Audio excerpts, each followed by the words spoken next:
Agora são 7h47. Coronavírus, implicações na China e América Latina. Esse é o tema que será debatido hoje no Centro de Estudos da Mídia Alternativa Barão de Itararé, em São Paulo, a partir das 7h da noite.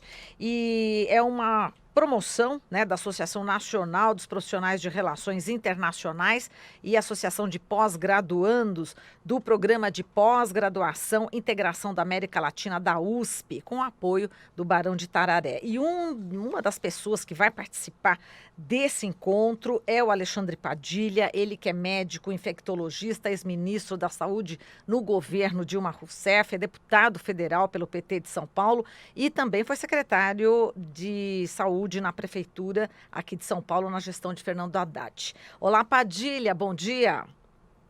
Bom dia, é um prazer aqui, uma honra poder conversar com todos os amigos e amigas da Rádio Brasil Atual, poder falar de um tema tão importante, o coronavírus. Exatamente, o prazer é o nosso, Padilha. Bom, vamos falar aqui sobre esse coronavírus, que inclusive até para poder trazer os brasileiros de volta lá da China, você teve que entrar com representação, para obrigar que o governo trouxesse esses brasileiros.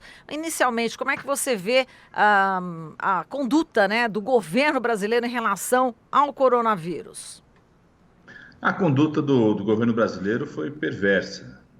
Bolsonaro quis tratar as pessoas que são vítimas de uma epidemia no século XXI como os leprosos eram tratados nos tempos bíblicos. A própria Igreja Católica já se desculpou para a humanidade da forma como os leprosos foram tratados, como a própria Igreja, num certo momento, reforçou um tratamento de estigma discriminatório. O Papa já pediu desculpas à humanidade em relação a isso e Bolsonaro, nas suas primeiras atitudes, era de segregação das pessoas. Chegou a dizer, é melhor que os brasileiros fiquem lá na China, não tragam a doença para cá, é muito caro trazer 30 famílias para cá, são 2 milhões de reais, quando o caro no Brasil são as despesas de cartão corporativo do Bolsonaro e da família dele, é o tratamento, quando é o filho dele, ele fala que é garantir o filé mignon, quando são famílias brasileiras que estavam lá na China querendo voltar para o Brasil, ele quis deixar as pessoas lá e que se infectem, se tratem ou morram por lá. Então, o governo brasileiro ficou enrolando durante 3, 4 semanas com declarações como essa. Depois tentaram uma versão sofisticada, quer dizer que faltava regramento, faltavam leis, quando existem, pelo menos desde 2011, quando era ministro da Saúde, o decreto que detalha as situações para criar emergência de saúde pública, como fazer quarentena, como fazer isso pelo Ministério da Saúde. Depois, o próprio Bolsonaro sancionou a adesão do Brasil ao Registro Sanitário Internacional. Então, todos os instrumentos legais tinham, o próprio ministro da Saúde reconheceu isso quando encaminhou o projeto do Congresso, nós fomos debater com eles.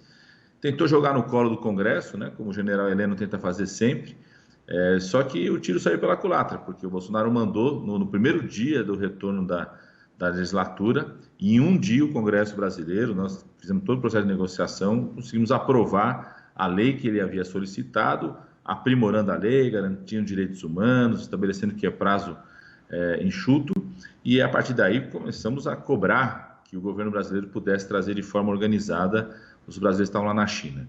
Acho que são duas frentes fundamentais a serem atacadas. Eu faço parte de uma comissão externa criada pelo Congresso. Ontem fomos visitar o Ministério da Saúde para acompanhar quais são as ações que estão sendo feitas, para que não se repita no Brasil toda a crise, a tragédia que aconteceu na China em relação a esse tipo de coronavírus. A primeira medida era trazer de forma segura os brasileiros que estavam lá na China e que queriam voltar para o Brasil. Estão em quarentena, estão sendo acompanhados. Ontem nós tivemos informação, nenhum deles está infectado, mas vai se manter o período de 14 dias de quarentena. A segunda medida é reforçar, e eu diria a mais importante, acionar todos os instrumentos, mecanismos de alerta, de vigilância que o SUS desenvolveu ao longo dos anos, nos portos, nos aeroportos, nas unidades de saúde, para que qualquer caso suspeito possa ser controlado, monitorado e com isso reduzir o risco de transmissão. Infelizmente, isso ainda não está funcionando a contento. Nós temos informação que, por exemplo, a Anvisa chegou a cancelar plantões de funcionários nos aeroportos, nos portos.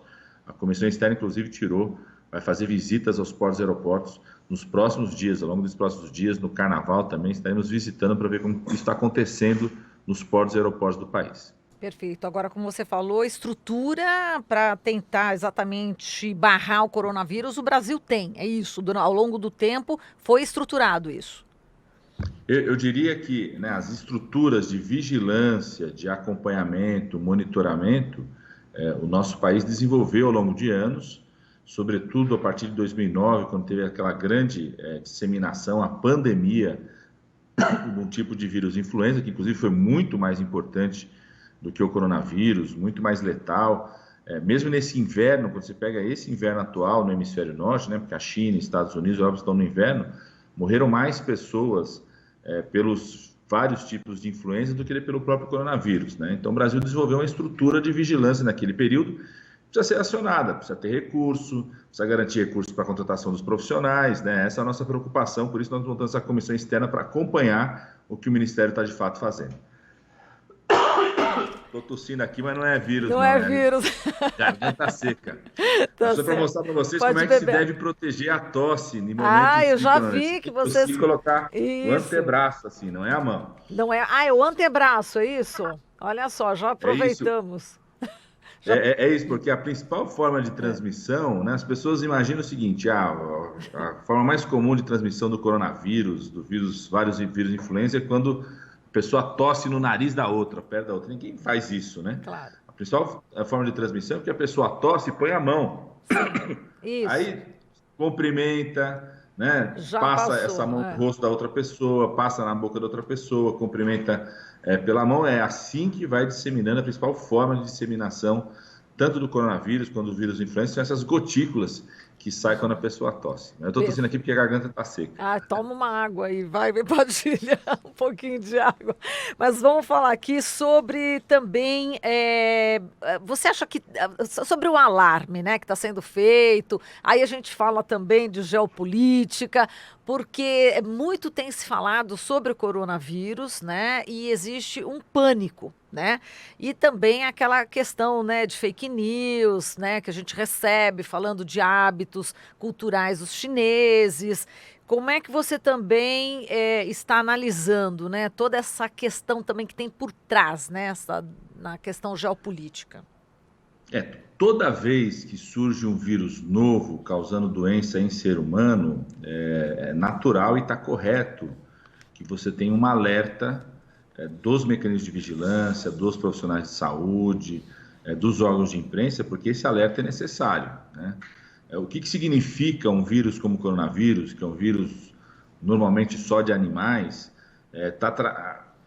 gerando uma doença no ser humano? Significa que ele conseguiu fazer uma mutação, e é importante a gente perceber que o coronavírus fez pelo menos 3 mutações importantes nos últimos 16 anos, né? A síndrome respiratória aguda de 2003, também na China, depois a síndrome respiratória do Oriente Médio, que aconteceu em 2012, 13, também foi importante, restrita à Arábia, ao Oriente Médio, e agora o coronavírus, ou seja, pelo menos 3 episódios, o que mostra que é um tipo de vírus que consegue ter um grau de mutação importante, né? Como, por exemplo, a influenza, a gripe, né? Que ao longo de séculos vive tendo mutações genéticas e por isso é tão grave. Então, toda vez que aparece um vírus como esse, merece sim o alerta, sobretudo com o número de casos que existiram, né? Chegou a ter casos em outros países, né?